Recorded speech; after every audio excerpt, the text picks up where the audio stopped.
Salut, tu veux parler de l'existence de Jésus peut-être après? Je vais d'abord débattre avec Marie et puis, éventuellement après, je prendrai le temps de discuter, de Jésus. Bonsoir. Bonsoir, ça va? Oui, ça va et toi, comment vas-tu? Ça va super. En fait, ce que je bloquais surtout dans la critique, c'est les expériences personnelles des individus et le principe de foi. J'ai beaucoup de mal à comprendre. En fait, je bloque littéralement dès que la personne va sur le terrain, mais je sais pas, par exemple, Allah m'a apporté le bonheur, ou bien parce que j'ai la foi, je commence à bloquer, à plus savoir quoi dire. OK. Il y a des choses qui sont intéressantes à noter là-dedans quand même, hein, parce que, l'air de rien, c'est des arguments qu'on entend très, très, très souvent et la plupart du temps, les gens bloquent parce qu'on se dit: «Ouais, mais c'est une expérience personnelle, je peux pas la remettre en question parce que si je la remets en question, je vais remettre en question la personne qui est en face de moi et c'est pas cool». Sauf que, il faut savoir que l'expérience personnelle, c'est vraiment le niveau le plus bas de preuve. C'est-à-dire que tu vas avoir des gens qui vont dire: «Oui, mais ça m'a apporté ça». La question c'est: est-ce que c'est vraiment, heu, ce que tu dis qui t'a apporté, ce que tu me dis que ça t'a apporté? Genre, en l'occurrence, pour prendre un exemple, histoire de pas juste répéter truc et machin, toute la phrase. Si je dis: Dieu m'a apporté, une belle vie et comme Dieu m'a apporté une belle vie, je suis heureuse dans ma vie. La question à se poser, c'est est-ce que c'est vraiment Dieu qui t'a apporté ça? Ou est-ce que tu as pas juste travaillé pour avoir une belle vie? Ou est-ce que tu es pas juste né au bon endroit? C'est-à-dire que tes parents ont bien travaillé pour que tu aies une bonne vie? Est-ce qu'on peut supprimer Dieu de l'équation et quand même arriver à la même conclusion? Est-ce qu'il y a pas d'autres gens justement qui vont, pouvoir, arriver au même constat que toi, mais sans avoir besoin de Dieu et du coup, c'est pas probant, en fait, de juste apporter une expérience personnelle. En fait, c'est surtout pour les personnes qui rejoignent la religion, pas qui sont nées, mais qui au cours d'une route rejoignent la religion parce qu'ils vivent des moments difficiles et que pour eux, ils ont trouvé dans la religion le salut. Mmh.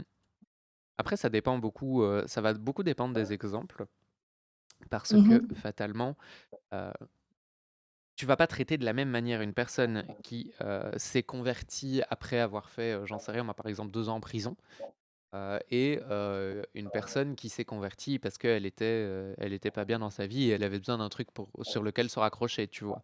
Tu vas avoir vraiment 2 discours qui vont être très, très différents. Parce que tu as des personnes qui vont se raccrocher plus à la morale, de la religion et à ce moment-là, on va juste repartir sur un discours de la morale en disant que Dieu n'est pas nécessaire pour avoir une morale correcte et que d'ailleurs la majorité du temps, tous les textes sont pas ouf, et donc on peut partir dans un discours qui est un peu plus moraliste et pour une personne, tu vois, qui était pas bien et qui avait besoin d'une béquille, le fait de rappeler que, bah, techniquement elle s'est aidée toute seule, que, l'existence est improuvable, on peut retomber assez vite sur nos pattes en disant: «Oui, mais tu crois en quelque chose, tu es en train de dire que tu as eu des effets de cette chose-là, alors qu'en fait, cette chose-là n'a d'effet que si elle existe». C'est bien beau de me dire que, toi, tu es là et que c'est grâce à Dieu que tu en es arrivé là où tu en es arrivé, mais encore une fois, si tu n'as pas de preuve de l'existence, en fait, c'est juste toi qui t'es tiré les doigts du cul et qui a fait ce qu'il fallait pour aller mieux, par exemple. Ça m'a apporté beaucoup ce que tu me dis, du coup, de réponses, mais c'est aussi, là, je vois une faille, c'est autour de l'endoctrinement et de la peur. Parce que quand je parle avec certaines personnes, j'entends vraiment fort l'endoctrinement de bah, je suis pas d'accord avec ça, mais Allah c'est la vérité, mais cette vérité c'est le mauvais côté de l'islam par exemple. En gros, dire comme quoi ils ont peur de Allah et de pas assez l'aimer par exemple, Oui, oui, tout à fait. en Oui, c'est remettant en question ça. ça, c'est horrible. L'endoctrinement, ça fait vraiment partie des choses les plus affreuses et les plus difficiles auxquelles faire face, parce qu'on est en face d'êtres humains qui sont complètement irrationnels. Et la raison pour laquelle ils sont irrationnels, c'est parce qu'ils ont peur. Donc ça fait partie des raisons pour lesquelles essayer de les ramener, tu vois, dans le côté preuve, ça peut aussi faire du bien. Parce que dire, regarde, tout ce dont tu as peur, en fait, ce n'est basé que sur des choses qu'on t'a dites et que tu n'as jamais vérifiées toi-même et qui sont invérifiables et comme elles sont invérifiables, tu peux pas savoir que tu as raison et là, tu peux retomber sur le: «Il y a plus de 4000 religions dans le monde, comment est-ce que tu sais que c'est la tienne la bonne?» Et là, on peut re-rentrer dans un débat qui est beaucoup plus, comment dire? Beaucoup plus, classique puisqu'on va pouvoir retomber sur justement sur nos pattes en disant: «Oui, mais regarde, là, t'as pas de preuves, pourquoi est-ce que tu crois ça? Est-ce que tu es d'accord avec ce texte-là? Ah ben, pourtant ce texte-là, il vient de ta religion, du coup, est-ce que tu penses vraiment que, on se fout pas de ta tronche depuis le début?» et cetera et cetera. Ce qui est bien avec les convertis, c'est qu'ils sont souvent moins endoctrinés que ceux qui sont nés dedans, mais ça reste quand même assez difficile.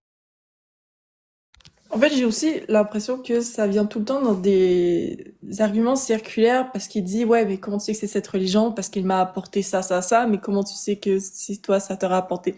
Et ça tourne en rond, j'ai l'impression, et j'arrive pas à genre éviter ce cercle que c'est continu qui revient sur les mêmes propos. Est-ce qu'on pourrait prendre un exemple, Oui. une des dernières fois où tu as débattu, par exemple? Histoire de voir. En fait, j'ai pu expliquer à une fille que la décision que, en fait, c'était sur le mariage des celles qui n'ont pas encore de règles, Mmh. et pour elle, elle trouvait ça horrible, qu'elle était contre totalement, etc., et que bah, elle éviterait que ses enfants subissent ça, etc. Et je lui dis, bah ça, c'est ta moralité. C'est Mmh. ta moralité à toi. Et par exemple, moi, je suis contre, mais pas Allah. Et elle vient dire que son Dieu, bah, je cite plus précisément un peu euh, en, en tant que musulmane qui aime Allah, mais la vérité, mais cette vérité, c'est le mauvais côté de l'islam. Et elle vient sur le truc que je, malheureusement, elle a vraiment peur. Du coup, elle continue d'aimer Allah même si elle est avec des choses qu'elle n'est pas d'accord. C'est vrai que ça peut devenir un petit peu compliqué, mais il faut savoir que la majorité du temps, on convainc pas les gens tout de suite. Le fait d'avoir fait Ouais. ça, tu vois, ça va être mettre une petite graine à l'intérieur de la personne en disant: «Mais regarde, là, il y a quelque chose qui te déplaît. Si ton Dieu était parfait, ça ne pourrait pas être vrai». Et si la personne te dit: «Bah oui, effectivement, mais j'ai peur», bah, en fait, tu as déjà gagné parce que la personne va pas rester dans une position qui est mauvaise, qui est, objectivement mauvaise et qu'elle reconnaît elle-même comme objectivement mauvaise. Dans le sens où, par exemple, elle dit: «Bah, voilà, j'ai peur, j'ai peur, j'ai peur».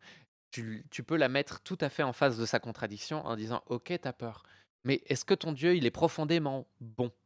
Oui. Est-ce que Allah autorise quelque chose de profondément mauvais?» Si tu arrives à avoir un «oui» à ce moment-là, c'est évident que tu as gagné et si tu arrives pas à avoir un «oui», tu dis: «Il autorise le mariage des petites filles». Toi, tu trouves que c'est mauvais. Du coup, ton Dieu n'est pas profondément soit ton Dieu n'est pas Allah parce qu'il n'est pas profondément bon, soit ton, soit ton Dieu, en fait, est pas profondément bon et à ce moment-là, tu peux réussir à avoir cette dichotomie et par là, tu peux commencer à débloquer quelque chose en disant, en essayant d'avoir un glissement, soit, enfin, j'allais dire vers le coranisme, mais vers un coranisme déjà bien avancé qui fait que, la personne, elle est plus en accord avec la majorité des textes et elle leur trouve un autre sens. Ou, tu peux aussi, dire: «Il y a pas de raison que tu crois plus fort à ce Dieu qu'à l'enfer», par exemple. J'arrive à m'imaginer ce que tu me dis, ça fait du sens. Et aussi, souvent, avec d'autres débats que j'ai eus, c'est que ça revenait souvent, mais les musulmans sont pas comme ça, ils sont gentils. Et je leur répète que ben, les musulmans sont bien meilleurs que leur religion, mais on dirait que ça a tendance à, bah, ils apprennent ce genre de choses, ils vont en parler autour de son entourage, et ce que, genre, j'ai l'impression que ça fait un pas en arrière à se dire, ben, genre, tu sais, ils ont découvert la religion grâce à ces gens-là. Et du coup, moi, j'en apprends une autre part de la religion, mais pour eux, ça reste que c'est pas cette religion. Oui, je vois ce que tu veux dire. C'est clair que c'est très compliqué parce qu'on se retrouve en face de quelqu'un, par exemple, qui va être mal entouré, mais ça, malheureusement, on peut pas y faire grand-chose. À force d'en parler, on va forcément, se retrouver face à des gens qui vont avoir un entourage qui va participer à, ces rappels et qui va participer justement à cette mauvaise vision de du la baisse de foi et cetera, tu vois? C'est quelque chose qui est très présent dans la religion musulmane, justement le fait de venir reprocher aux gens qui sont dans une baisse de foi et qu'il faut pas qu'ils se laissent aller, qu'il faut qu'ils se rapprochent de Dieu et cetera. C'est très difficile quand on est face, à des gens qui sont mal entourés parce que, il faut leur conseiller tout simplement d'acheter, le guide de survie, de l'ex-musulman de Majid ou La Kafar. solution, ce serait-tu justement de les encourager en montrant comment eux ils sont courageux? Oui, leur dire effectivement, que, bah, ce sont des personnes bien, qu'ils s'élèvent contre des injustices, que c'est très, très bien, qu'ils le fassent et qu'il faut qu'ils continuent parce que, c'est pas tolérable et que, i en fait, essayer de les responsabiliser un petit peu, en leur disant: «Tu es responsable», par exemple si, pour le mariage des petites filles, «Tu es responsable de, des petites filles qui t'entourent. Tu dois responsabiliser les gens sur le fait qu'elles ne peuvent pas donner le consentement, sur le fait que, c'est pas quelque chose qui est bon pour les enfants, que enfin bref, tu dois avoir ta part de responsabilité et encore une fois, moi mon but, c'est pas que les gens arrêtent de croire. Moi mon but, c'est que les gens réfléchissent avec leur cerveau quand il s'agit de questions de société. En l'occurrence, ici, on parle du mariage des enfants. Le mariage des enfants, c'est une question de société. C'est une question qu'il faut se poser, qu'il faut se poser avec son cerveau et qu'il ne faut pas se poser avec notre peur, qu'il ne faut pas se poser avec, comment dire, avec nos croyances. Parce que si on réfléchit avec nos croyances, ben, on peut gober n'importe quoi. Et gober n'importe quoi sur le mariage des enfants, c'est super dangereux pour les enfants. Donc, faut absolument, effectivement, responsabiliser les gens par rapport à ça et si leur rappeler qu'ils sont courageux et qu'ils font la bonne chose peut les faire avancer, il faut vraiment pas hésiter. Comment, changer la vision profonde que Dieu est amour, chaleureux, juste, même quand on montre des contradictions ou est-ce que, j'ai l'impression qu'il y a du mal à faire le lien parfois entre les 2. J'ai l'impression de pas avoir la bonne technique, que je tu sais, je lui montre que ça a défaut et que la personne est d'accord, mais ça arrive pas à venir sur le fait que, bah, ça vient directement dire que Dieu est imparfait. Il faut toujours partir de la base de ce que les gens te disent. Donc le plus difficile à faire quand on est en débat, c'est de pas, projeter ses propres idées sur l'autre. Ça fait partie des raisons pour lesquelles dans mes débats, que vous pouvez retrouver sur ma chaîne YouTube, abonnez-vous et mettez votre like. Hem, Ça fait partie des raisons pour lesquelles je prends le temps d'écouter les gens, même quand ils tournent un peu en rond ou même quand ils ont déjà répondu à ma question et que je les coupe pas. Parce que comme ça, ils ont la sensation de se sentir écoutés. Et j'essaye de reprendre leurs mots dans mon discours. Quand j'ai quelqu'un qui monte et qui va me dire: «Pour moi, Dieu est amour et miséricorde». Je dis: «OK, d'accord, Dieu est amour et miséricorde. Est-ce que tu peux me définir ce qui pour toi est de l'amour et ce qui pour toi est de la miséricorde?» Bah, l'amour, c'est le fait de vouloir le bien des gens et la miséricorde, c'est de leur pardonner quand ils font des erreurs. À ce moment-là, je dis OK et je prends un texte qui va contredire une de ces 2 affirmations. Je dis: «Voilà, tu m'as dit ça. Est-ce que pour toi, cette action-là, elle est miséricordieuse? Est-ce que cette action-là, elle t'évoque de l'amour?» La personne me dit oui ou la personne me dit non et je dis: «Bah, alors, tu as 2 solutions. Soit c'est pas ton Dieu qui l'a écrit, soit tu te trompes sur Dieu». Et là, en l'occurrence, on est face à quelqu'un qui doit prendre une décision. Moi, j'aime bien essayer de leur donner cette porte de sortie, en leur disant quand ils sont bloqués, hein, on dit bien quand ils sont bloqués, parce que quand je suis pas face à des gens qui sont bloqués, je leur donne pas de porte de sortie. En gros, hem, je leur dis hyper gentiment: «Qu'est-ce que tu en penses?» Je dis: «Voilà, tu m'as dit ça, il y a une contradiction, tu en penses quoi?» Je leur laisse pas la porte de sortie. Mais quand je suis face à des gens qui sont bloqués, là, je leur donne une porte de sortie. Je leur dis: «Soit c'est pas ton Dieu qui a écrit ça, soit, le Dieu auquel tu crois n'est pas celui auquel tu pensais». C'est pas un faux dilemme, en l'occurrence, parce que je l'oblige à choisir entre 2 options, mais je ne dis pas qu'il je ne fais pas, je n'oublie pas une troisième option. Parce que le fait que ce ne soit pas le Dieu, heu, auquel elle croit qui ait écrit ça, ça donne plein d'autres possibilités. C'est pas une possibilité qui est exclusive. Un faux dilemme, ce serait dire: soit c'est un homme qui l'a écrit, soit c'est, ton Dieu qui l'a écrit.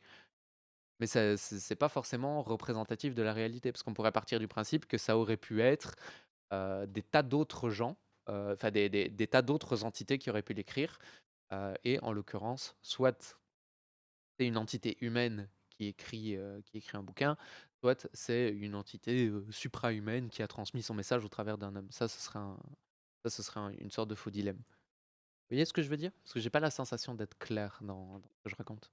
Du coup, c'est dire soit c'est pas ton Dieu qui l'a écrit, soit tu te trompes sur la définition de ton Dieu. C'est ça. Et là, ce qui est bien, c'est que quand tu entres dans ce discours-là, on peut dire: «Oui, mais moi, on m'a présenté ce Dieu-là comme étant, bah, d'amour et de miséricorde et pourtant dans les textes que les gens lisent, qui m'ont présenté ce Dieu, c'est pas ce qui est, représenté». Et à ce moment-là, on reprend, le la sémantique et le discours d'Ali Babal. Bah, écoute, les gens, ils se foutent de ta gueule. Désolé, mais tu peux pas vraiment avoir confiance dans les imams, dans les prêtres, dans ce genre de choses parce que c'est des gens qui vont, te mentir pour te convertir et puis une fois que tu te rends compte de la vérité, bah, c'est trop tard parce que tu y crois déjà, tu es déjà engagé d'une certaine manière. Tu es dans une forme de biais d'engagement parce que tu as commencé les prières, parce que, tu es confortable dans ta tête d'être soutenu par un dieu et cetera et cetera. Et du coup, c'est compliqué. Et pour ce qui est de répéter, parce que comment faire en sorte que dans la répétition, pour être sûr que la personne à la suite de cette phrase divague pas, sans faire en sorte que la personne se sente piégée là-dedans? Ça, c'est très dur. C'est très, très difficile parce qu'il y a des gens qui vont monter très méfiants et qui vont se dire qu'on est sur le point de les piéger. Si quelqu'un soulève ça, tu lui dis: «Non, non, je cherche pas à te piéger. Je vois une contradiction dans ce que tu dis et j'essaye de te la montrer». En l'occurrence, j'essaye juste de te montrer que là, tu fais une erreur, mais pas pour t'afficher et dire: «Ah regardez, comme cette personne elle est trop nulle». Hem, non, juste lui dire: «Regarde, je remarque une incohérence dans ton discours. Cette incohérence, elle peut mener à des horreurs, puisque dans tes textes, il est marqué des trucs vraiment pas cool. Moi, j'estime que tu es quelqu'un de bien et que tu es suffisamment intelligent ou intelligente pour prendre du recul par rapport à cette incohérence et y réfléchir de la meilleure des manières pour justement pouvoir changer d'avis en fait. Juste pour pouvoir te dire: ah bah oui, je me suis trompé, ok, et évoluer et devenir une meilleure personne ou croire un peu mieux ou être un peu plus rationnel, tu vois. OK. Moi, je pense que les gens qui se sentent piégés quand ils montent avec nous, c'est parce que, ils ont un peu, cette représentation, de ceux qui mécroient dans leur tête, qui sont, des espèces de diables, tu vois? Qui sont, là en mode: «Ah, je vais piéger les gens, je vais les éloigner de la bonté, je vais, leur faire du mal, leur mentir». Alors qu'en fait, pas du tout. On est là en tant qu'humaniste, on discute, on est calme, on est là dans le respect des uns et des autres et c'est hyper important de le remettre en face des gens. Quand les gens ont la sensation justement qu'on est là pour essayer de les détourner ou quoi que ce soit, parce qu'en fait, c'est pas notre but. Notre but, c'est juste de leur apprendre à réfléchir mieux. On est là pour aider les gens. On est là pour, un petit peu, je vais pas dire leur apprendre la bonne façon de faire, parce qu'on n'est pas dans le paternalisme, mais on est là pour les aider à se remettre en question, pour qu'ils se posent les bonnes questions et qu'ils se rendent compte d'eux-mêmes des erreurs qu'ils font. J'ai tendance souvent à prendre cette analogie-là, qui est une analogie très, très chouette, c'est quand tu es parent. Quand tu es parent, tu as 2 manières de faire pour éduquer ton enfant. Soit tu lui dis: «Fais comme ça et tais-toi, c'est moi l'adulte et c'est moi qui décide». Là, tu paternalises ton enfant. Si tu lui dis: «Regarde, je vais te montrer comment on fait pour que ça marche mieux que comme toi tu le fais et toi tu vas essayer après et tu vas te rendre compte de comment ça fonctionne». Tu lui montres et puis tu lui dis: «Vas-y, maintenant, fais la même chose que moi» et la personne va fai enfin l'enfant, en l'occurrence, je dis la personne parce que pour moi un enfant est une personne, mais c'est un autre débat. Hem, du coup, l'enfant refait derrière et tu dis: «Tu comprends maintenant pourquoi j'essaye de t'expliquer pourquoi c'est mieux?» et l'enfant va te regarder, il va faire: «Ah oui, c'est vrai que c'est mieux» et là, du coup, tu es dans l'apprentissage. Tu es plus dans la posture de professeur que dans la posture de parent et c'est ça on essaye de faire ici sur les réseaux sociaux. En tout cas, c'est ce que moi j'essaye de faire. J'essaye de montrer aux gens comment on fait pour réfléchir de manière plus efficace, plus efficiente.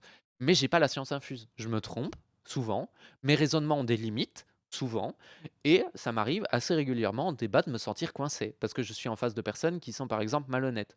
Pour moi, débattre avec des gens qui sont malhonnêtes, c'est ultra compliqué Parce que c'est des gens qui vont déformer ce que je dis, mais qui vont le faire dans une complexité qui fait que je peux pas juste mettre le doigt dessus et dire: «Ah oui, mais regarde, ça, c'est pas ce que j'ai dit».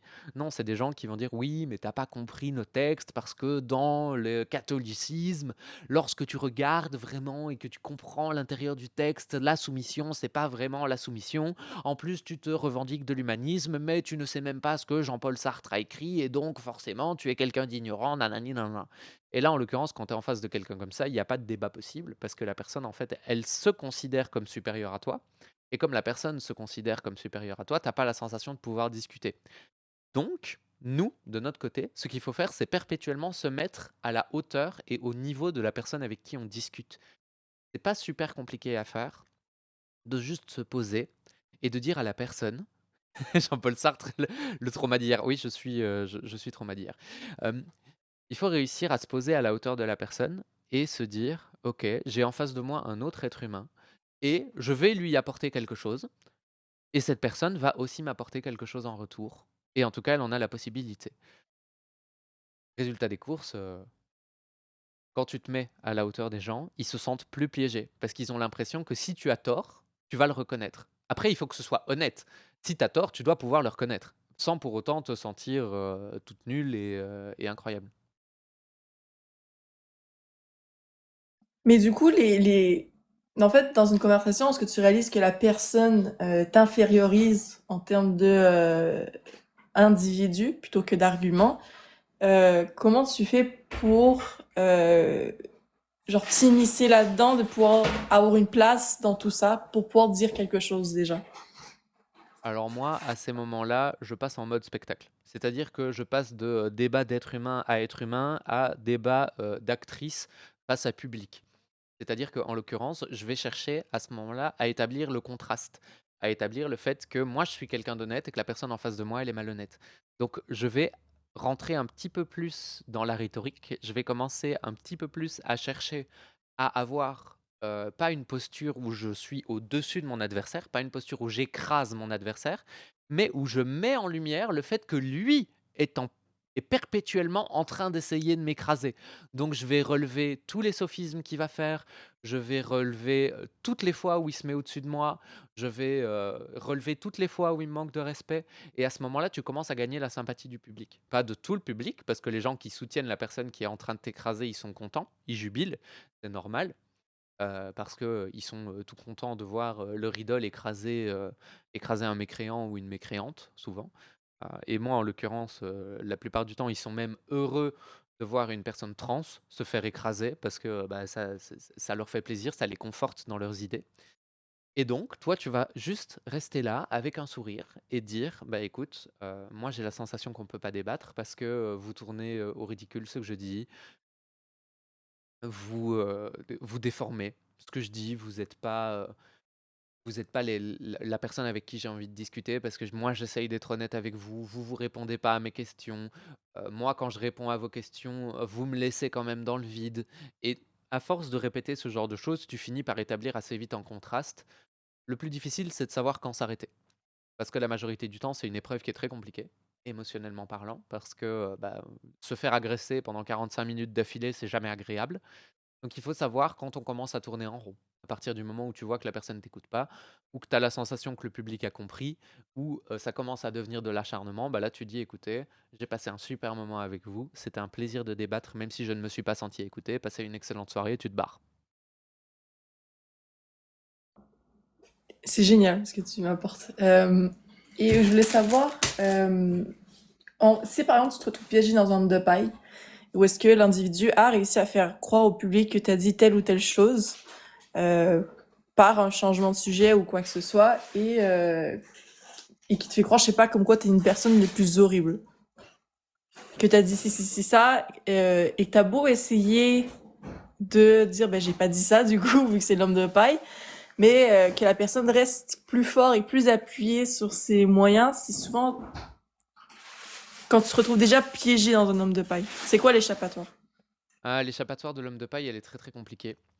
Parce que, quand on est en face de quelqu'un qui réitère un homme de paille en boucle, toi déjà tu dois, ça c'est un travail qu'il faut faire en amont, c'est, essayer d'avoir le discours le plus clean et le plus clair possible.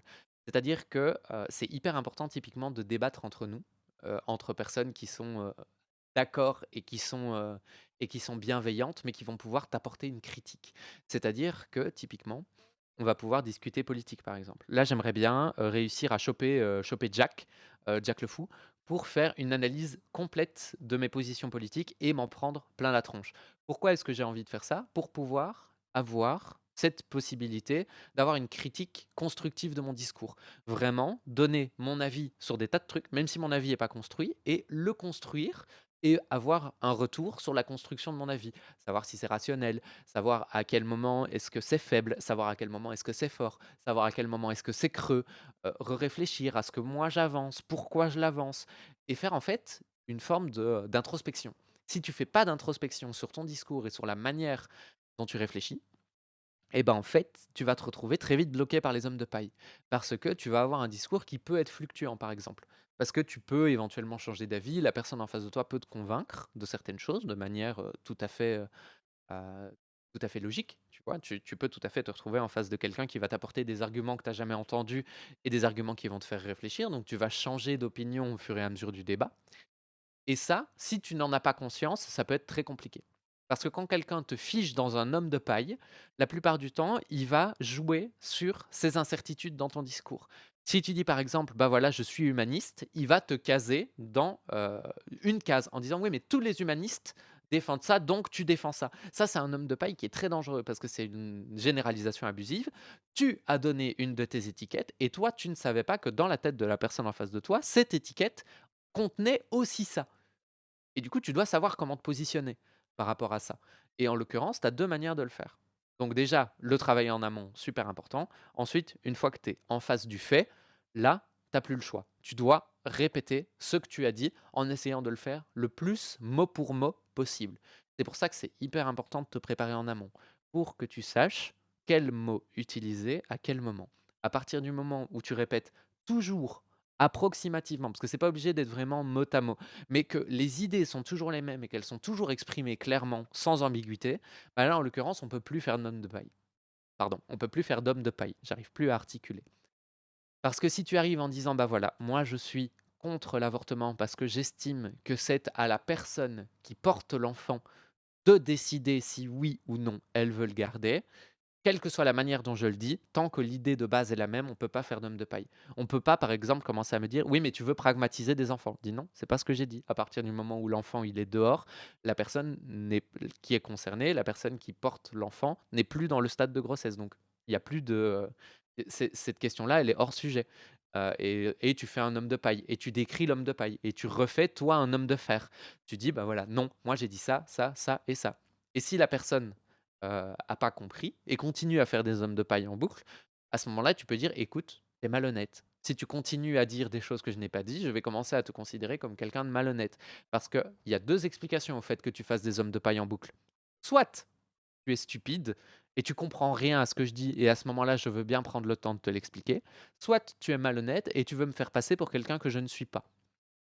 Et si tu es malhonnête et que tu veux me faire passer pour quelqu'un que je ne suis pas, je ne vois pas l'intérêt de discuter avec toi. Et tu peux le dire de manière tout à fait respectueuse. Le plus difficile, c'est que la majorité du temps, quand tu vas avoir ce genre d'attaque, ça va être en plus d'une attaque ad hominem. Tu vas avoir quelqu'un qui va te dire: «Tu es vraiment quelqu'un de stupide, il faut vraiment être débile pour défendre une position comme ça» et il faut pas tilt. À ce moment-là, il faut vraiment prendre une grande inspiration et te dire: «OK, on vient de m'insulter, c'est pas grave parce on m'insulte moi sur quelque chose que j'ai jamais dit. Donc comme on m'insulte moi sur quelque chose que j'ai jamais dit, c'est pas moi qu'on insulte». Si jamais tu veux des exemples, de ça, parce que tu as un peu de mal avec ce que je te raconte, je t'invite à prendre la dernière vidéo de 5 heures que j'ai sortie qui s'appelle, «Diane, au procès de la bien-pensance, un lynchage public» et tu cliques un endroit au hasard dans la vidéo et tu regardes 20 minutes et tu vas avoir au moins 3 exemples d'hommes de paille à la suite, les uns des autres et tu vas très vite te rendre compte que j'applique, ce que je t'explique ici depuis tout à l'heure. Non, en fait, tu très, très clair dans ce que tu dis. Mais et ça va apporter 3 interrogations. Et on va faire une et après on va cortiquer les deux autres et ce sera tout. Non, t'inquiète, Euh, on peut parler, on peut discuter. ok. Il y a pas grand monde qui a envie de monter ce soir. Et ton sujet m'intéresse à mourir. Et les gens dans les commentaires trouvent que c'est super intéressant, donc on va pas s'arrêter. Ok. C'est agréable. Mais au final, l'homme de paille, est-ce que ça peut être la limite du débat dans le sens que ça peut empêcher l'individu de laisser place à pouvoir changer d'avis? Parce que la personne en face est convaincante et qu'elle a apporté des sources pertinentes. Est-ce que ça peut empêcher du coup l'individu, lors d'un débat, de se permettre d'être soit ignorant, soit de changer d'avis sur son point de vue? En fait, pour ceux qui n'avaient jamais entendu homme de paille, c'est vrai qu'on n'en a pas fait la définition. Un homme de paille, c'est reprendre l'argument de la personne en face de toi, mais déformé. Plus ou moins. Il y a des hommes de paille qui sont très convaincants, des hommes de paille qui sont moins convaincants. Par exemple, si je dis, moi, j'adore manger du bœuf, quelqu'un qui va faire un homme de paille va dire, cette personne adore tuer des animaux. Tuer des animaux, pardon. Et en l'occurrence, bah là, c'est un homme de paille. Parce que c'est vrai que l'un implique l'autre, cependant, le fait de manger, oui, c'est vrai que j'ai un problème de son. Hop, je vais vite le régler ici. Hop, je vais me mettre un chouïa plus fort. Vous allez m'entendre beaucoup mieux normalement. Enfin, j'espère. Hop. Et donc, le fait d'être quelqu'un qui apprécie, manger, de la viande ne va pas forcément, heu, apprécier le fait que, les animaux doivent être pragmatisé. Et ça, c'est donc un homme de paille. En l'occurrence, est-ce que ça peut, limiter le débat? Oui. Si toi, tu arrives avec des sources, que tu arrives avec un point de vue, qui est bien expliqué, compréhensible, clair, limpide, simple et avec des informations en béton, soit la personne en face de toi va vraiment avoir beaucoup de culot et va se dire: «OK, je rentre dans l'homme de paille direct, paf». Et en l'occurrence, c'est la personne qui va passer, pour un mauvais débatteur parce que, bah, toi, en l'occurrence, tu es arrivé avec un truc clair et la personne en face, elle fait genre elle a rien compris. Soit c'est quelqu'un qui va vraiment être très, très bon et il va rentrer dans un homme de paille très complexe, mais s'il rentre dans un homme de paille très complexe, tu sais que tu es en face de quelqu'un de malhonnête. Plus tu vas avoir un point de vue clair, simple, évident et dénué d'émotion au moment où tu vas donner ton avis, ou plus, tu vas vite te rendre compte de si la personne en face de toi est ou non malhonnête. Mais du coup, si tu, au cours de route, avec les arguments qu'il y a eu depuis le départ et que d'autres personnes qui ont parlé, apporté des argumentations qui t'ont fait changer d'avis, comme tu disais que si tu restes droit dans tes appuis, ça évite les hommes de paille. Est-ce que ça peut être le fait de, est-ce que ça peut pas être la limite d'un débat que du coup, si tu décides lors d'un débat d'améliorer ta manière de penser ou corriger certaines choses parce que tu avais mal compris certaines définitions, l'individu qui est malhonnête peut, en gros, c'est du gâteau servi, quoi. C'est ça, et je suis tout à fait d'accord avec toi. Changer d'avis en débat, c'est toujours très, très compliqué. C'est pour ça que la majorité du temps, moi, ce que je recommande aux gens, c'est de se former en amont. C'est-à-dire que quand tu sais pas, bah, tu sais pas. C'est pas grave de pas savoir, tu n'es pas experte sur tous les sujets et c'est normal. Il y a des choses que tu peux ne pas savoir et sur lesquelles tu peux ne pas avoir d'avis. Moi, il y a plein de choses dans ma vie en général où j'ai pas d'avis parce que j'ai pas besoin d'avoir un avis dessus. Par exemple, on me sort hyper souvent cette espèce d'exemple qui devrait être, le pinacle de la morale religieuse, qui est, pourquoi est-ce que pour toi, c'est mal, de, faire l'amour de façon protégée avec, le cadavre inerte d'un animal désinfecté? Je m'en fous de ne pas avoir un avis clair, étayé, complet là-dessus. Pourquoi? Déjà parce que j'en ai pas envie. Et parce que ce n'est pas une question intéressante. Tout le monde s'en fout. C'est Personne ne va juger quelqu'un sur le fait de penser de savoir pourquoi cet acte est pas bien, en fait. Parce que c'est pas quelque chose qui se fait dans la vraie vie. C'est pas quelque chose auquel tu es confronté une seule fois dans ta vie. Moi, personnellement, je n'ai jamais été confronté à ça et je sais de manière quasiment certaine, je suis très bayésienne, donc on pourrait dire à 99,999 que je ne serai jamais concerné par une affaire de ce genre. Et oui, il y a des gens qui font ça, mais les gens qui font ça ont un problème. Et le fait de moi ne pas savoir comment le justifier rationnellement que c'est pas bien, ne m'empêche pas de penser que c'est pas bien. Et c'est pas grave, parce que c'est pas ça le fond du sujet. La plupart du temps, quand on va te proposer, des sujets aussi compliqués que ceux-là, c'est parce qu'on essaye de te coincer, on essaye de te dénigrer, donc on est déjà dans la hominem. En l'occurrence, il y a des sujets sur lesquels ne pas avoir d'avis peut paraître plus grave. Si on parle par exemple de sujets politiques. Il y a des sujets politiques où quand on n'a pas conscience, on ne peut pas avoir d'avis. Par exemple, on parle beaucoup de l'Iran pour le moment. D'ailleurs, si vous avez des infos sur une manifestation, que ça soit à Paris ou à Bruxelles, n'hésitez pas à me les transmettre. J'ai promis que je ferai le relais, donc je profite d'être en live pour le rappeler. Faites-le dans mes DM, hein, mes DM sont ouverts, je les ouvre régulièrement. Bah là, typiquement, pour l'ingérence internationale dans le cas de l'Iran, je ne sais pas quoi penser. Et comme je ne sais pas quoi penser, je vais pas défendre de position. Je sais pas. À la limite, je vais poser des questions. Je vais essayer de comprendre. Je vais dire: «Ah oui, ton argument, il est plutôt convaincant. Là, par contre, je ne suis pas convaincu. Ça, j'aimerais bien qu'on le creuse un peu plus. Est-ce que tu as des sources pour ça?» et cetera et cetera. Faire un entretien épistémique ne demande jamais de toi poser ton avis. Tu peux tout à fait faire un entretien épistémique de A à Z sans jamais parler de ce que toi tu crois ou de ce que toi tu penses. La plupart du temps, quand on te demande ce que toi tu crois et ce que toi tu penses, c'est parce que les gens en face de toi, ils essayent de faire un contraste. Si les gens en face de toi, ils essayent de faire un contraste, ils sont pas cons. L'objectif, c'est d'essayer de gagner leur audience, c'est d'essayer de gagner le débat. C'est très clair. Aussi, par exemple, refuser de répondre à une question parce que soit tu sais que ça, peu importe la réponse, elle va être déformée ta réponse, soit parce que simplement, bah, tu comprends pas la définition du mot ou que c'est un sujet que tu es ignorant, ou soit parce que tu sais qu'au final, ça va amener un homme de paille. Le fait de refuser de répondre à une question, comment faire en sorte comment c'est possible dans un débat refuser de répondre à une question sans que ça met avantage la personne en face, de pouvoir dire ce qu'il veut sur toi? Il faut, c'est un peu con, mais il faut toujours répondre à des questions. Il faut toujours donner une réponse claire aux questions. Dire: «Je ne veux pas répondre à cette question», c'est bizarre, c'est suspect. Et typiquement, les gens vont jouer sur cette suspicion pour te coller toutes les idées qu'ils veulent. C'est beaucoup plus facile de juste dire: «Je ne sais pas» ou «Je ne suis pas assez renseigné pour donner un avis définitif. Instinctivement, je pense ça, mais je suis persuadé de me tromper. Je sais que mon avis n'est pas pertinent». Reconnaître le fait que tu es ignorante sur un sujet, reconnaître le fait de ne pas être omnisciente, ne peut pas te désavantager. Au contraire, ça va t'humaniser parce qu'il y a plein de gens qui ne savent pas et tu peux tout à fait expliquer pourquoi tu sais pas.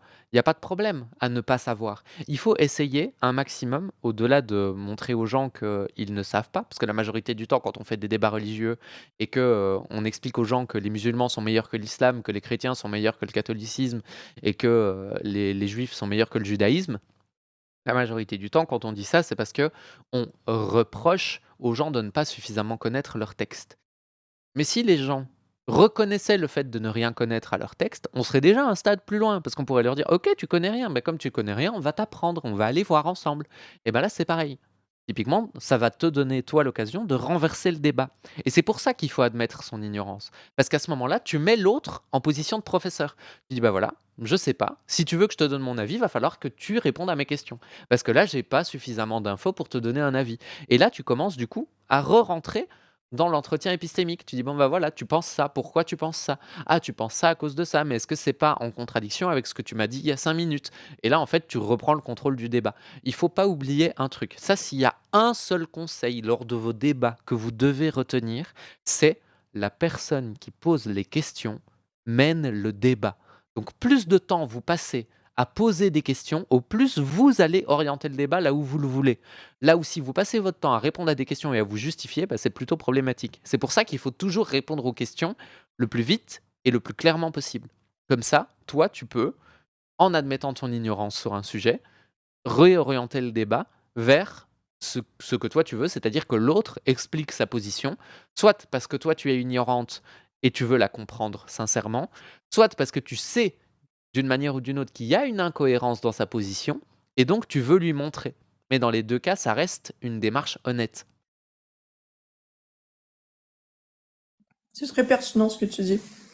Et au sujet des coupages de parole dans les explications.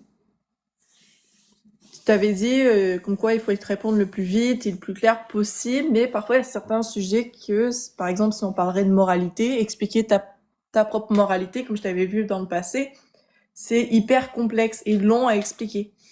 Du coup, comment faire en sorte que on, on a la place au moins au minimum d'avoir le temps d'expliquer sa moralité?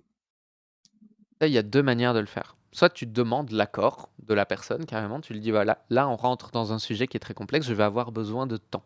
Est-ce que tu veux bien ne pas me couper la parole? On peut même me mettre un timer si tu veux, mais j'ai besoin de temps pour expliquer mon point de vue».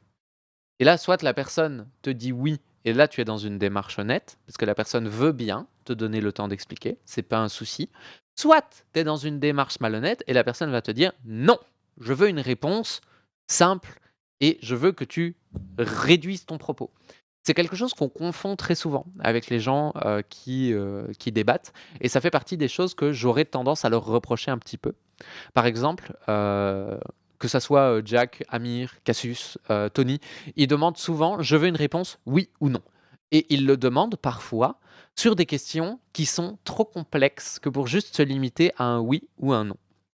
Parfois, c'est des questions simples. Dire: «Tu es pour ou contre les 100 coups de fouet, sur place publique, sur les fornicateurs?» Oui, ça devrait être simple.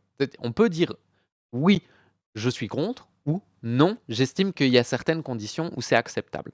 Donc ça, c'est une question qui est bonne. On peut répondre par oui ou par non. Une question ouverte, dire: «Comment tu fais pour justifier que ceci est moral?» Là, tu peux pas répondre par oui ou par non. Donc tu as besoin de temps et le fait de le demander ne devrait pas t'être reproché. Si tu dis: «Bon, ben, voilà, j'ai besoin de pouvoir m'exprimer, j'ai besoin de pouvoir prendre le temps de m'exprimer». Si la personne te répond: «Oui», tu as gagné. Parce que, comme la personne t'a répondu: «Oui», si elle te coupe la parole, tu peux tout à fait lui remettre dans la tronche: «Eh, tu avais dit que tu me laisserais le temps de parler. J'ai pas fini. Laisse-moi le temps de finir, je te laisserai parler après». Et si la personne dit: «Oui, mais tu vas rentrer dans un tunnel qui fait un quart d'heure», tu peux lui dire: «Non, mets-moi un timer, 2 minutes, ce sera suffisant pour exprimer ma pensée». C'est vraiment pertinent. Et la dernière question que j'avais, c'est l'étiquette de la femme. Toi, je sais que tu dois vivre l'étiquette de la femme trans et du coup, ça doit être compliqué. Moi, je vis beaucoup l'étiquette de la femme où est-ce que ça va aller sur des terrains comme quoi, si on parle, moi je parle de féminisme et tout, et on va dire, ils vont tenir un argument pour le mettre par la suite sur moi, du moment que ben, je rentre dans ces stéréotypes. Par exemple, les femmes parlent trop et je me mets dans un débat à trop parler. Tu sais, ce genre de choses typiques qui sont intéressants, mais parfois ça peut amener même à la fin de la méprisance, parce que du coup, tout le sujet en question dont on parle, au final, tu me considères dans ce sujet-là. Donc c'est difficile de débattre à ce moment-là. Oui, mais quand tu te retrouves face à des gens comme ça, c'est que ce sont des gens qui sont malhonnêtes. Tu vois, typiquement, quelqu'un qui va dire, quand tu débats de féminisme, qui va te ramener sans cesse à ta condition de femme, c'est quelqu'un qui est profondément misogyne. Dire: «Les femmes parlent trop» parce que toi, tu essayes d'exprimer ton point de vue clairement et tu essayes d'être comprise, d'être nuancée et d'être complète, c'est un reproche qui n'a rien à faire dans un débat. Si tu veux pas débattre avec des gens, si tu veux pas que les gens parlent, tu fais pas de débat avec eux, c'est tout.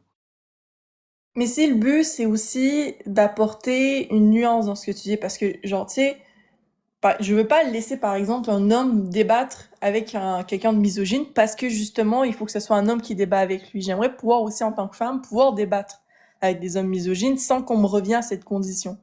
Est-ce qu'il y a des possibilités ou c'est là que ça bloque? Ah bah, ça, c'est très, très difficile.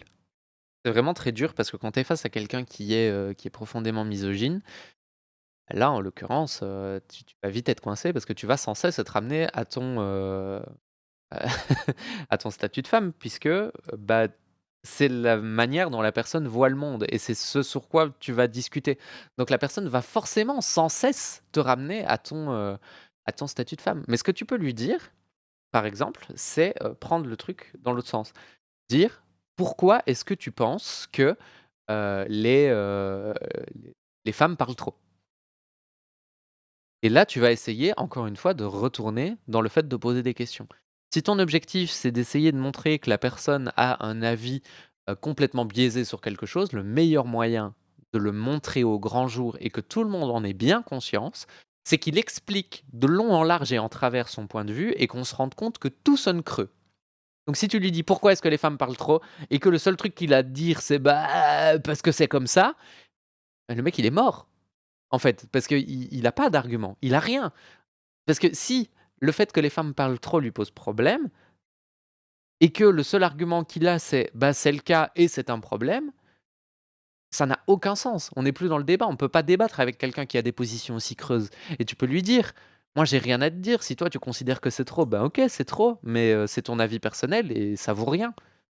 Si tu me disais encore que, à chaque fois qu'une femme parlait, elle disait des choses fausses, par exemple, bah, là, on pourrait débattre parce qu'au moins tu avances quelque chose, qui est, vérifiable et qui est pas personnel. Mais là, en l'occurrence, tu dis juste: «Bah, voilà, les femmes parlent trop, les femmes parlent trop».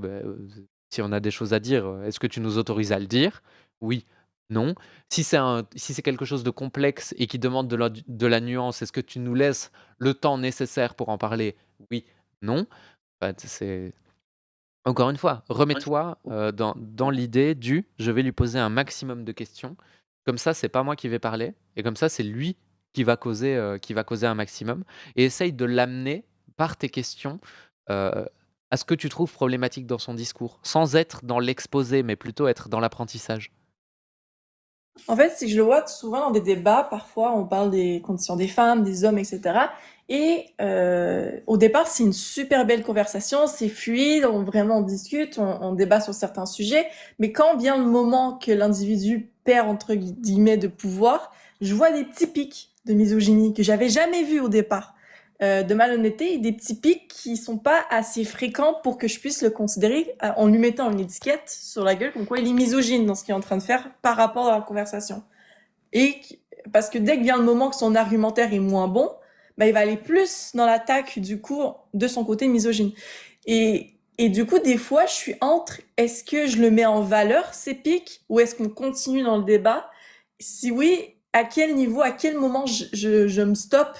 Parce que bah, du coup, il joue bien entre les petits pics misogynes et son argumentation qui est quand même intéressante, mais facile à démonter. Ouais, c'est Et une surtout, excellente, qu'est-ce que le public peut voir? Parce que si je mets une étiquette comme quoi, ben, c'est misogyne ce que tu dis, ça passe pas trop à ce moment-là parce que il y a pas assez de signaux. typiquement, tu as 2 solutions. Soit tu pars du principe que c'est le début de la dissonance cognitive et que, tout qui est en dissonance cognitive se rend compte qu'il a tort et donc tu digères les pics et tu les ignores. Si tu en es capable, c'est très bien. Pour moi, c'est la meilleure solution. Ignorer les ad personam, c'est très bien et si jamais à un moment ça commence vraiment à te pomper, tu lui dis: «Voilà, tu as dit ça, pourquoi?» Et là, encore une fois, tu lui dis, bah, voilà, typiquement quelqu'un qui va au milieu d'un débat qui a rien à voir, te dire: «Oui, mais de toute façon, tu es une femme, tu peux pas avoir un avis, heu, intéressant là-dessus». Bah, tu peux lui dire: «Écoute, pourquoi? Tu me dis que je peux pas avoir un avis intéressant, moi j'ai envie de savoir pourquoi tu penses ça, qu'est-ce qui te fait dire ça?» Sans pour autant passer pour quelqu'un de mauvais, tu vois? Parce que par exemple, je pense au mot hystérique. Ou est-ce que, je disais ça juste parce que je dis ça aussi les hommes c'est des mecs hystériques et souvent il y a toujours ça vient me chercher, enfin ça m'énerve. J'ai l'impression que il sait ce qu'il fait, il sait ce qu'il dit, mais il est hyper malhonnête quand vient le moment de lui dire, bah, tu m'as dit ça, pourquoi tu m'as dit ça? Il dit, parce que t'as dit telle argumentation, donc pour moi, comme je dirais à un homme, t'es hystérique, ou bien t'es débile parce que ça n'a pas de sens ce que tu dis. Et sans m'expliquer spécifiquement pourquoi. Mais que je sais au fond que c'est parce que j'ai une mentalité différente de lui en tant qu'homme et parce que je suis faible. Genre, je sais qu'à la fin, ça finit à être comme ça. Mais je veux pouvoir continuer du coup le plus longtemps possible dans cette discussion sans qu'il parte dans des pics de dissonance pour que je puisse au moins éviter que cette personne se braque, que j'ai au moins le temps de discuter avec cette personne.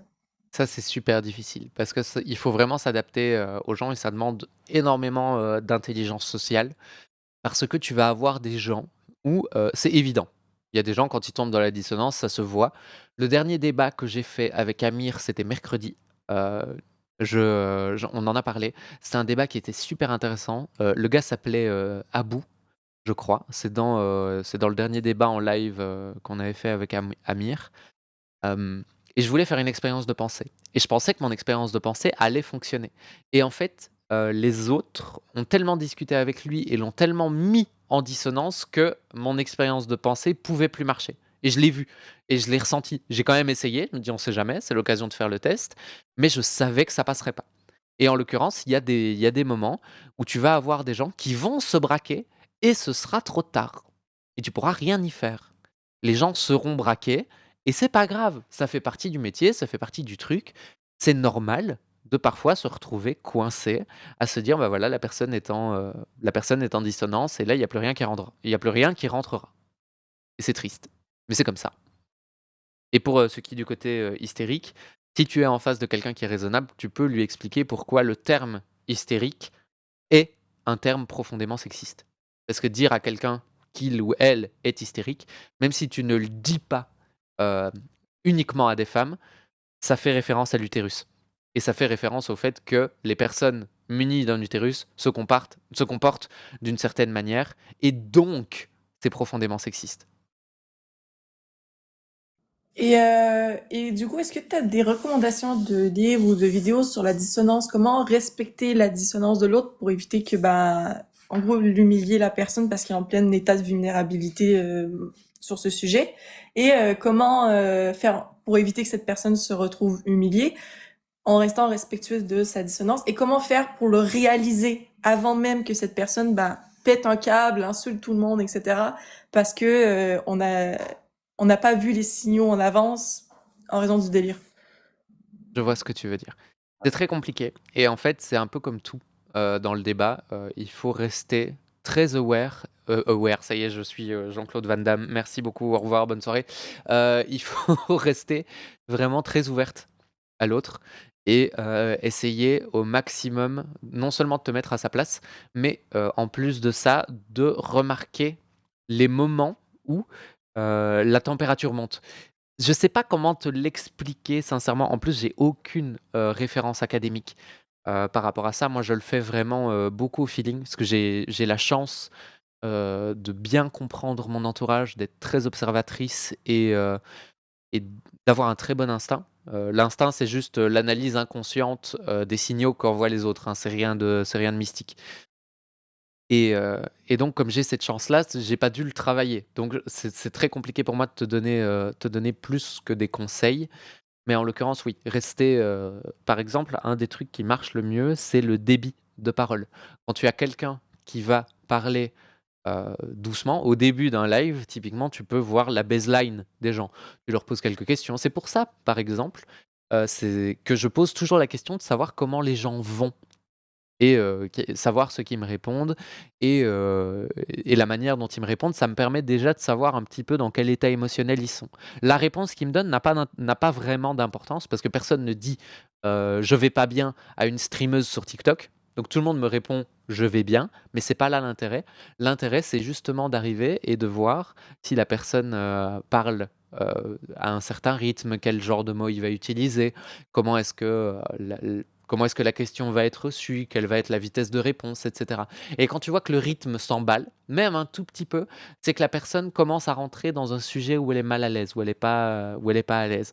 Un truc que tu peux faire dans ces moments-là pour respecter la personne, c'est tout simplement lui rappeler que, si le sujet est trop compliqué, si c'est pas OK pour elle de discuter, elle peut s'en aller sans demander son dû. En fait, elle est pas retenue avec toi et que si ça va pas, elle peut arrêter l'échange à tout moment. Le fait de rappeler ça, ça peut être cool.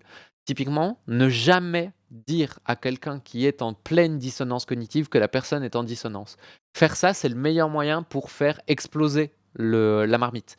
C'est vraiment se retrouver en face de quelqu'un qui va être pas bien, de lui dire: «Ah, je vois que t'es pas bien, hein, tu pas bien» et ben ça, typiquement, c'est le meilleur moyen d'accentuer le malaise ou le mal-être de la personne qui est en face de toi. Si tu es dans une démarche respectueuse et que tu as pas envie de faire souffrir une personne qui est déjà dans une position de vulnérabilité, il faut réussir à juste dire: «Écoute, je vois bien que le sujet est compliqué pour toi, si tu veux, on s'arrête là» ou si tu veux, on change de sujet ou prends un petit temps pour rester relax, parce que je vois bien que c'est difficile.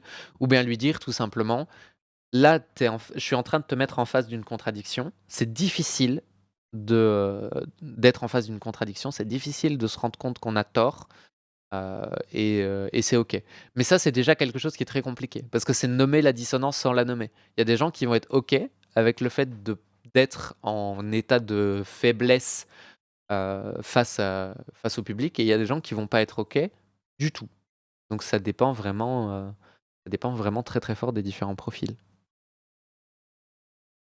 Je voulais aussi sur la dissonance, que tu pour les parce que je sais qu'il y a des gens qui sont là, ils ont peut-être pas la signification de ce que c'est une dissonance, cognitive. Tu pourrais du coup la définir? Et aussi il y a quelqu'un qui a dit que faut avoir l'empathie nécessaire pour passer à autre chose. Je veux savoir aussi ton avis sur ça en même temps. Bah, en fait, c'est exactement, c'est pour la dissonance cognitive, donc une définition, très vulgarisée de ce que c'est la dissonance cognitive. Ça va être le sentiment d'inconfort profond ressenti lorsque on remarque que, les choses dans notre tête ne sont pas exactement les mêmes que dans le monde réel, et c'est comparable à une souffrance. Le cerveau vraiment, interprète la sensation de dissonance cognitive exactement comme une douleur. Sauf que c'est une douleur qui est pas localisée, donc c'est une douleur très bizarre, mais le cerveau l'interprète de la même manière qu'une douleur. Donc, une fois qu'on a bien défini le truc, le fait d'avoir l'empathie, de passer à autre chose, c'est de mettre un stop à la discussion, de se rendre compte que à partir du moment où la personne rentre en dissonance et que, la dissonance devient trop pénible pour la personne en face, c'est de savoir stopper l'échange. Pour moi, changer de sujet, c'est pas forcément le meilleur truc à faire. Si c'est pris tôt, c'est bien, mais encore une fois, le fait d'avoir l'empathie, c'est quelque chose qui se développe. Remarquer la dissonance chez les gens, c'est quelque chose qui se développe. C'est une compétence qui est, très difficile à obtenir parce que on n'aime pas mettre les gens en dissonance. Moi, j'ai de la chance parce que je vis dans un milieu où on a beaucoup de débats et où la vérité est suffisamment importante pour, pas ménager les gens qu'il y a autour de nous, où on se respecte suffisamment pour savoir que quand on attaque une idée, on n'attaque pas la personne, et donc c'est pas facile, heu, parce que ça va forcément, faire du mal aux gens, en fait. La dissonance étant une douleur, le fait de mettre les gens en dissonance, c'est leur provoquer de la douleur. Et ça, c'est quelque chose qu'on nous reproche beaucoup en tant que critique de la religion ou critique des idéologies en général, parce que, bah oui, quand on dit à quelqu'un: «Ce que tu crois depuis des années, c'est pas bien et c'est pas juste», bah, ça lui fait du mal. Mais c'est un mal pour un bien, parce que cette dissonance-là, à un moment ou à un autre, elle va lui arriver dans la tronche, et il faut, d'une manière ou d'une autre, que ce soit fait avec le plus de douceur possible, le plus de calme, et surtout le moins d'attaque. Parce qu'effectivement, une fois que la personne est en dissonance, c'est là qu'il faut vraiment, je vais dire, redoubler de calme, vraiment réussir à se dire: «OK, là, la personne est en dissonance, donc zen, cool. Là, je sais que, j'ai planté une petite graine, que c'est déjà douloureux, donc c'est OK. Prenons le temps de calmer un peu le jeu, quitte à juste faire une petite conclusion et à dire, «Écoute, si tu me permets, je vais conclure sur le sujet parce qu'on a fait le tour et je te laisserai le mot de la fin», tu vois? Par exemple. Ça, c'est un truc qu'on voit beaucoup chez Babal. Babal, il fait beaucoup ça. Quand la personne en face de lui rentre en dissonance cognitive, il dit tout simplement: «Là, je crois qu'on a fait le tour, je te donne le mot de la fin». J'avais pas réalisé à quel point c'était, puissant la dissonance. Et ça fait du sens. Ah ouais, non, mais c'est le pire, c'est un des pires sentiments que tu peux ressentir, la dissonance cognitive. Parce que c'est pas palpable, donc tu as pas de solution. à l'instant T. Changer d'avis, c'est excessivement compliqué pour ton cerveau et donc tu te retrouves fatalement dans ce moment où la seule chose à faire, c'est faire quelque chose de désagréable et faire cette chose de désagréable, ça va, dans un certain sens, te libérer, mais tu t'en es jamais vraiment convaincu parce que la majorité du temps, quand tu es croyant, la dissonance cognitive, c'est la première fois à laquelle tu fais face. C'est la dissonance de la personne qui vient débattre avec toi de ta religion. On vit tous des dissonances dans notre vie, en général, mais la plupart du temps, c'est pas sur des sujets importants. Par exemple, se rendre compte que, on aimait le chocolat, quand on était petite et que, maintenant quand on en mange, on trouve ça pas bon. C'est une forme de dissonance, mais c'est une dissonance qui a aucun impact sur notre vie. C'est pas quelque chose par lequel on se définissait et c'est aussi pour ça qu'une grande partie de la lutte qu'on fait, c'est, hem, de séparer la croyance de l'individu. Parce que c'est ça qui crée la dissonance. Est-ce que tu dirais qu'aujourd'hui, les gens sont plus confrontés à des dissonances ou à des confrontations sur leur idéologie ou moins confrontés aujourd'hui? Par exemple, avec les mouvements plus woke ou les mouvements qui ont pour but de créer des groupes restreints qui se remettent jamais en question. Est-ce que pour toi, comparé à une époque où est-ce qu'il n'y aurait pas eu les réseaux sociaux versus aujourd'hui, les remises en question sur les idéologies sont plus difficiles aujourd'hui par rapport à leur moindre fréquence? Pour moi, je pense qu'on est de plus en plus dans une confrontation des idéologies. Même si il y a beaucoup de gens qui essayent de créer des espaces safe. D'ailleurs, c'est de là effectivement que vient, la woke culture à la base, c'est de créer des espaces safe, et je pense que c'est en réaction justement à, à la violence dans laquelle on vit et dans la société polarisée dans laquelle on vit. Parce que, effectivement, à l'heure actuelle, quand on est sur les réseaux sociaux, on est confronté à des choses différentes. Et même si on est de plus en plus enfermé dans des boucles algorithmiques, qui font qu'on est assez paradoxalement, on est de moins en moins, en termes de pourcentage et en termes de ratio, confronté à des idées différentes des nôtres.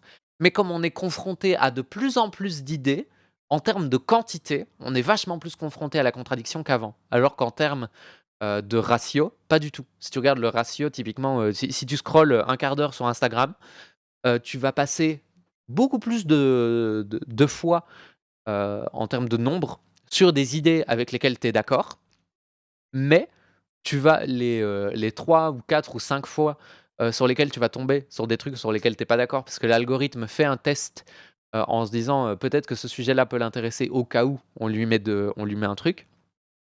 Et ben, en fait, tu vas beaucoup plus les retenir et comme on est confronté à énormément d'informations, on va être confronté à énormément d'informations qui vont pas dans notre sens.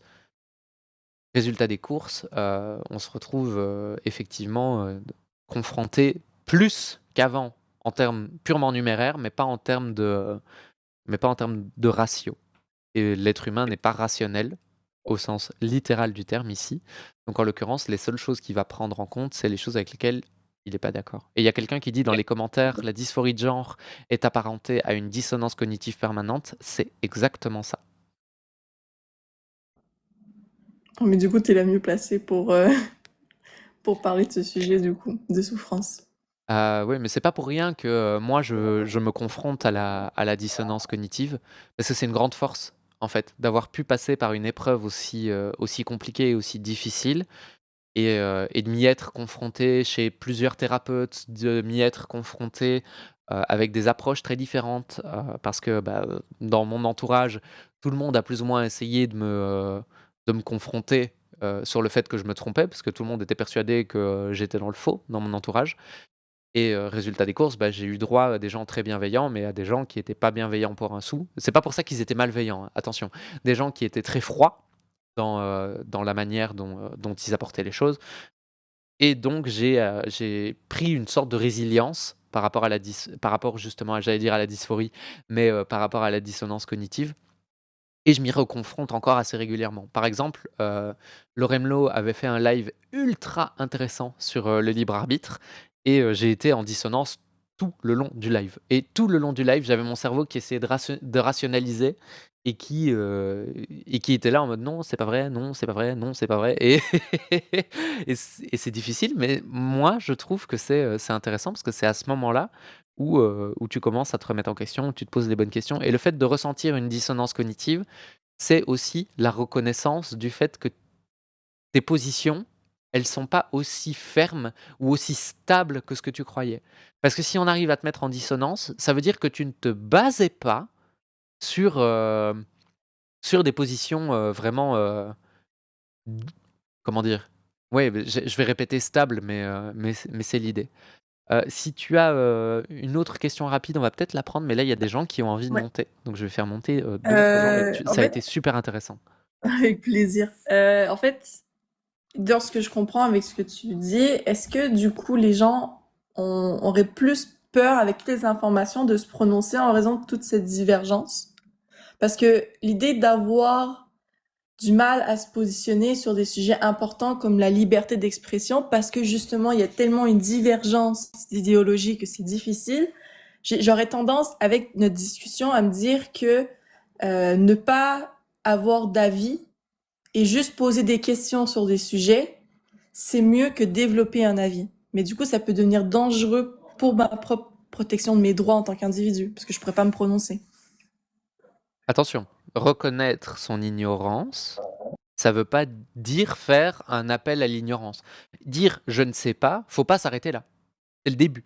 C'est, «Je ne sais pas, mais je vais me renseigner». C'est, «Je ne sais pas, je vais prendre le temps de savoir». Le fait de ne pas savoir, c'est pas un point d'arrêt. Le La suspension du jugement, n'est pas une fin en soi. Le fait de suspendre son jugement, c'est juste se dire: «Le temps de me faire un avis», mais c'est le temps de le faire. Il faut avancer.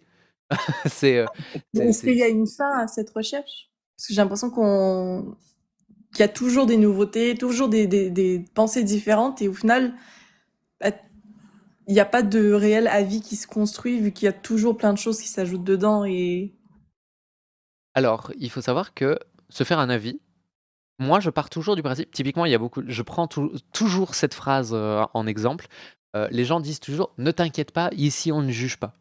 Moi, je dis toujours autre chose et ça met les gens très à l'aise, assez bizarrement. Je dis toujours: «Moi, je juge au premier abord, mais je me laisse la possibilité de changer d'avis» et c'est ça qui est important. Se tromper, c'est pas grave. Être persuadé qu'un truc est vrai et puis se rendre compte qu'en fait non, c'est pas grave non plus. Il faut pouvoir construire un avis autour de choses les plus rationnelles, les plus vérifiables possibles, parce qu'une fois que tu as fait ça, bah, c'est bon, tu vois? Tu as gagné, tu as essayé de construire un avis rationnel. Une fois que tu as ton avis rationnel, nice, trop bien. Et puis si tu te rends compte que ton avis évolue avec le temps, parce que, bah, il était peut-être pas suffisamment précis ou peut-être que les sources sur lesquelles tu t'étais basé étaient pas les meilleures sources possibles, c'est normal. Du coup, tu te reposes et tu te dis: «OK, ça va, je change d'avis petit à petit et c'est normal». J'ai le droit, en fait, de changer d'avis. Tout comme, les croyants ont le droit à l'apostasie, nous, on a le droit de prendre le temps de dire: «J'avais un avis à la con, maintenant mon avis est meilleur et j'espère que demain mon avis il sera meilleur, encore» et c'est pas un problème, même si tu débats sur des choses et c'est pour ça que, bah, il faut se mettre à jour régulièrement. C'est pour ça qu'il faut se confronter régulièrement à des gens qui sont pas d'accord avec toi, parce que justement ça te permet, de garder un esprit affûté. bon, bah, je pense que je vais partir, reconstruire mes bases du coup, le plus rationnellement possible avant de pouvoir, entrer dans des sentiers battus et tout. Mais merci infiniment, vraiment, ça m'a éclairci, sur le côté, bah, rationnel et donner son avis et tout ça, et merci beaucoup de d'avoir répondu à mes questions. Mais avec plaisir, tu reviens quand tu veux pour poser des questions aussi intéressantes, ça c'est bien. Ça me permet, tu vois, de découper des petites capsules et et de faire mon exposé une fois de temps en temps, mais merci beaucoup. Mais merci à toi. Ciao. Et ben, prends soin de toi et à bientôt. J'adore ce genre de discussion. J'adore ce genre de discussion, c'est une folie. Je trouve ça super intéressant parce que ça me permet de mettre des mots sur des choses que je verbalise pas souvent, et c'est ça qui est chouette.